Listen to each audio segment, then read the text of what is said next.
కొంచెం కష్టము ఉంటాయండి భావాలు. ఇక్కడ అమ్మవారి యొక్క సంబోధన పార్వతి. అమ్మ పార్వతీదేవి నీ యొక్క నితంబ సీమ అంటే అమ్మవారి యొక్క కటి ప్రదేశం అన్నమాట. అమ్మ యొక్క కూర్చునే స్థానం గురించి చెప్తున్నారు. పార్వతి అంటే పర్వతరాజ పుత్రిక అని అందరికీ తెలిసిన అర్థం, కానీ ఇందులో ఎన్నో నిగూఢ అర్థములు ఉన్నాయండి. అవి చూద్దాం.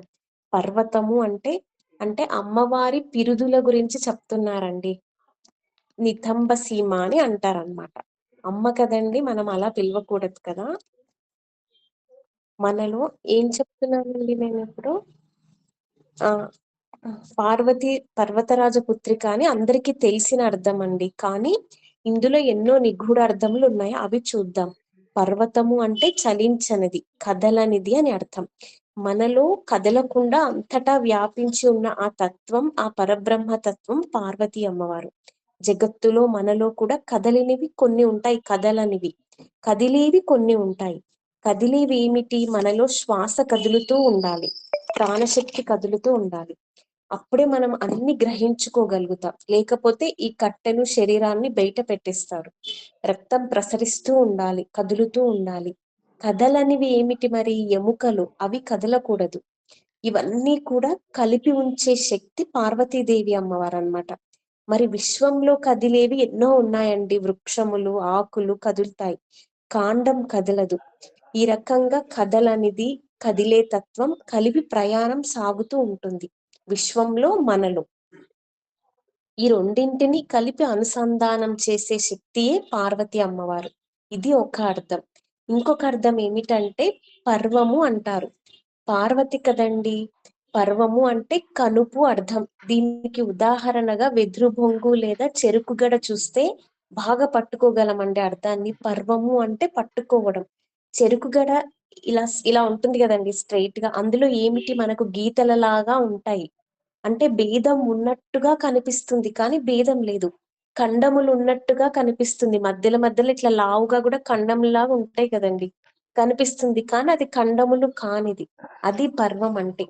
అందుకే మహాభారతంలో కూడా పర్వములు అంటాము. శాంతి పర్వం, అనుశాసనిక పర్వం, అరణ్య పర్వం. ఈ రకంగా అంటే కథ అంతా కలిపి అనుస్యూతంగా సాగుతూ ఉంటుంది. అన్నింటినీ ఒక కనెక్టివిటీ, అన్నింటికి ఒక కనెక్టివిటీ ఉంటుంది అన్నమాట. ఈ రకంగా ఎన్ని అర్థాలు ఉన్నాయి. ఇప్పుడు ఆ పార్వతీ అమ్మవారి యొక్క నితంబ సీమ గురించి చెప్తున్నారు. దీనికి రెండు విశేషణాలు చెప్పారండి. ఒకటి గురుత్వం, ఒకటి విస్తారం. గురుత్వం అంటే బలం, విస్తారం అంటే విస్తీర్ణంగా, వైశాల్యంతో కూడి ఉన్నదని వస్తున్నా. అర్థం.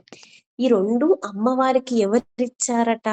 క్షితిధరపతి అంటే కొండల రాజైన హిమవత్ పర్వత రాజు కానుకగా ఇచ్చాడంట. ఎప్పుడు? హరణ రూపేణ అంటే స్త్రీధనం. వివాహ సమయంలో హరణ రూపేణ అంటే స్త్రీధనం అండి. వివాహ సమయంలో అమ్మవారికి కానుకగా ఇచ్చాడంట. మనకు కూడా ఆడపడుచుగా ఆడపిల్లకి మనకు కూడా తల్లిదండ్రులు ఇస్తారు కదండి ఏదో ఒక కానుక పిల్లప్పుడు. ఆ కొండల రాజు కదండి, ఆ కొండలలో ఉన్న గురుత్వం, వైశాల్యం రెండింటిని కొండ చర్య మధ్యలో నుంచి తీసి అమ్మవారికి కానుకగా ఇచ్చాడట. అది చెప్తున్నారనమాట.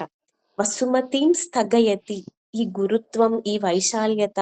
వసుమతి అంటే భూమి, భూమినంతా కప్పివేసిందంటండి. భూమి అంతా ఆచ్ఛాదనం చేసేసిందంట. అందుకని అమ్మవారిని ప్రకృతి అంటారు. ప్రకృతిలో ఉన్న శోభ అంతా అమ్మవారే.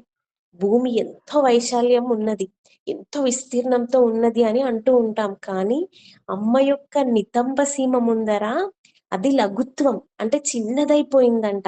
అశేషంగా మొత్తంగా వ్యాపించేసిందంట. అంటే కటి ప్రదేశం, కూర్చునే స్థలం ఉంటుంది చూడండి, దాని నితంబ సీమ అంటారు. ఆ అమ్మ యొక్క ఆసనమే భూమి అయిపోయింది, వసుమతి అన్నారనమాట. ఈ రకంగా ఎన్నో విశ్లేషణలతో అమ్మ యొక్క నితంబ సీమని చెప్పేశారండి శంకరాచార్యుల వారు. అర్థమైందా అండి భావము?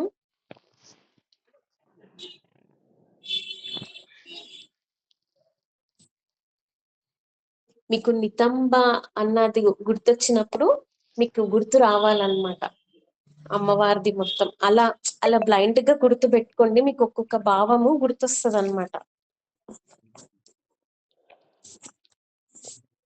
82వ శ్లోకం చెప్తున్నానండి.